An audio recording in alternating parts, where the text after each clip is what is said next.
Welcome to Business Review, a daily program that delves into the latest and most significant economic stories. From stock markets to currency news, Business Review covers the most up-to-date developments in the global finance.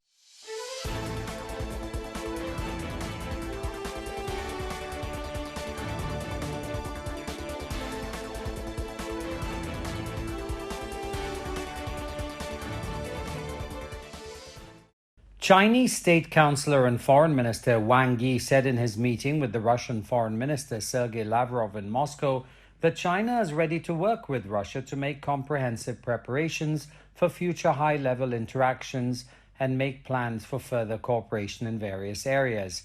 He congratulated the Russian side on successfully hosting the meeting of foreign ministers of the Shanghai Cooperation Organization member countries and the meeting of Chinese, Russian, and Indian foreign ministers, which have sent a clear signal that the countries stick to multilateralism, protect authority of international law, and preserve the norms of international relations. Under the strategic leadership of Chinese President and his Russian counterpart Vladimir Putin, bilateral ties have withstood the test of COVID pandemic and the changing international situation. Wang said, adding that in both countries, economic and social activities are slowly returning to normal. China and Russia have firmly backed each other in the international arena, defended both countries' rightful interests, and effectively responded to the attacks and defamation from some extremist forces.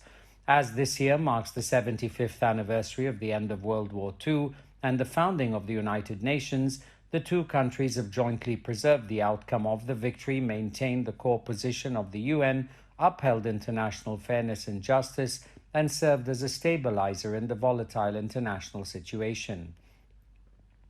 Wang said that China is ready to work with Russia to make comprehensive preparations for future interactions. He said both countries should continue their close coordination, better cooperation to improve pandemic prevention and explore new ways of cooperation amid the pandemic and facilitate cross-border movement of people and freight. For his part, Sergei Lavrov said Russia is willing to closely interact with China to put forward important events on bilateral and multilateral agendas.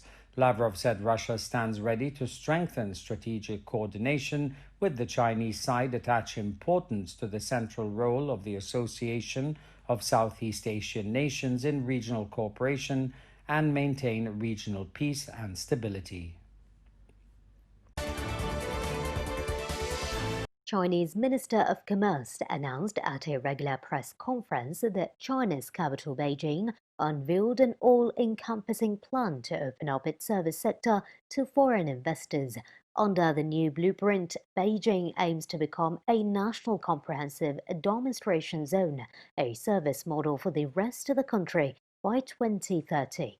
From facilitating cross-border flows of capital, employment and data to setting up foreign art troops in the city, Beijing's latest announcement to free up the service sector is being touted as one of its biggest steps towards opening up.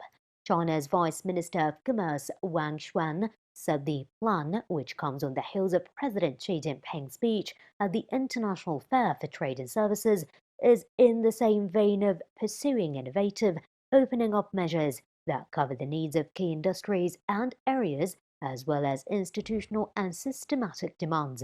The financial sector arguably gets the biggest boost from the Beijing plan, which includes support measures for overseas securities and future firms to set up shop in the capital with sole proprietorship.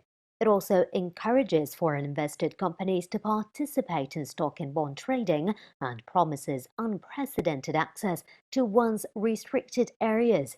Wang said that foreign investors have expressed a strong wish to get into the telecommunications sector. Now the plan will allow foreign companies to invest in virtual private networks with a proportion of foreign shares not exceeding 50%. Overseas telecommunications providers can set up joint ventures to provide such services for foreign enterprises in Beijing. According to Wang, the financial sector accounts for nearly a quarter of the overall plan. In addition, the plan has also developed a series of preferential measures in the fields of culture, tourism, education, healthcare, and professional services. The German finance minister Olaf Scholz, who was hosting the Berlin meeting as his country currently holds the presidency of the 27-member bloc, said the EU finance ministers would discuss digital taxation and how to proceed on the matter. He said officials will also discuss how to deal with the big international questions on minimum taxation and the taxation on large digital platforms, as well as taking in general terms digitalization for the financial sector. A digital tax is among the proposals to give the EU its own revenues as a way to pay back jointly issued debt, which was created during the pandemic.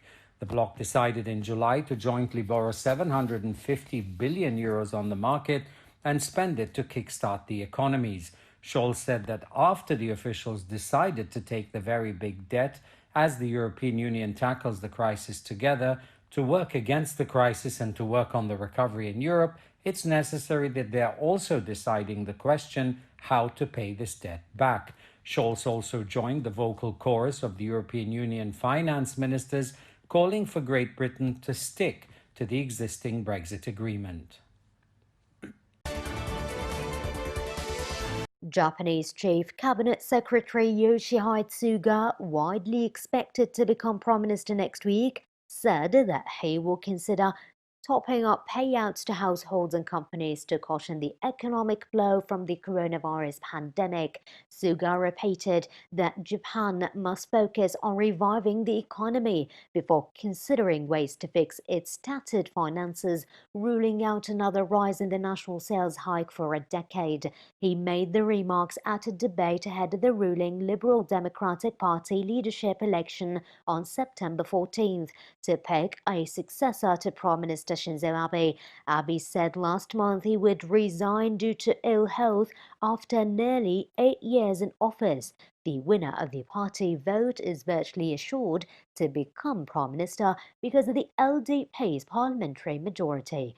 Rival candidate Shigeru Ishiba said the Bank of Japan should not make any immediate changes to its ultra-easy monetary policy, as doing so would destabilize markets, but he said the central bank should re-examine its policy framework in the long run to adapt to structural changes in Japan's society without elaborating. Suga, a longtime loyal Abe aide, said he would seek solid communication with neighboring countries such as China and South Korea. Abe oversaw an improvement in ties with Beijing, but those with Seoul have been chilled by rows over the wartime past. Suga also defended his diplomatic experience, noting he was present at and helped prepare for Abe's telephone chats with US President Donald Trump, with whom Abe forged warm ties. The massive temples and pyramids of Teotihuacan, one of Mexico's top tourist destinations, reopened to visitors on September the 10th, more than 5 months after closing in an effort to stem the pandemic. A trickle of tourists could be seen along the ancient city's main thoroughfare, the so-called Avenue of the Dead, though they were not allowed to scale the site's 3 tallest pyramids. The main archaeological zone will be limited to 3,000 visitors a day, with both temperature checks and masks required before going forward. 2 local museums will remain closed. The reopening is also welcome news for vendors like Maria de la Lourdes Guerra, who has been selling souvenirs at the site for over 40 years. Mexico has been hard hit by the pandemic, with nearly 650,000 total infections and almost 70,000 deaths confirmed to date by health authorities. Its total caseload is the 7th highest in the world. Teotihuacan, located 30 miles northeast of Mexico City, was once the largest in the Americas. Experts say the metropolis of around 100,000 people grew rich between 100 BC to 550 AD thanks to a bustling economy that produced crafts including razor-sharp obsidian blades for knives and weapons. Designated a World Heritage Site in 1987, it remains shrouded in mystery.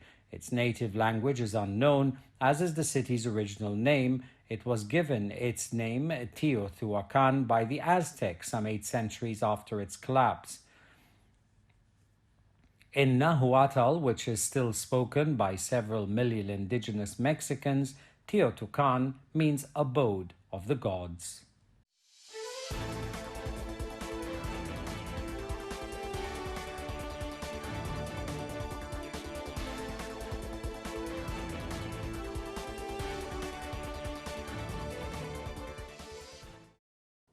This has been Business Review, your daily source for the most critical financial stories.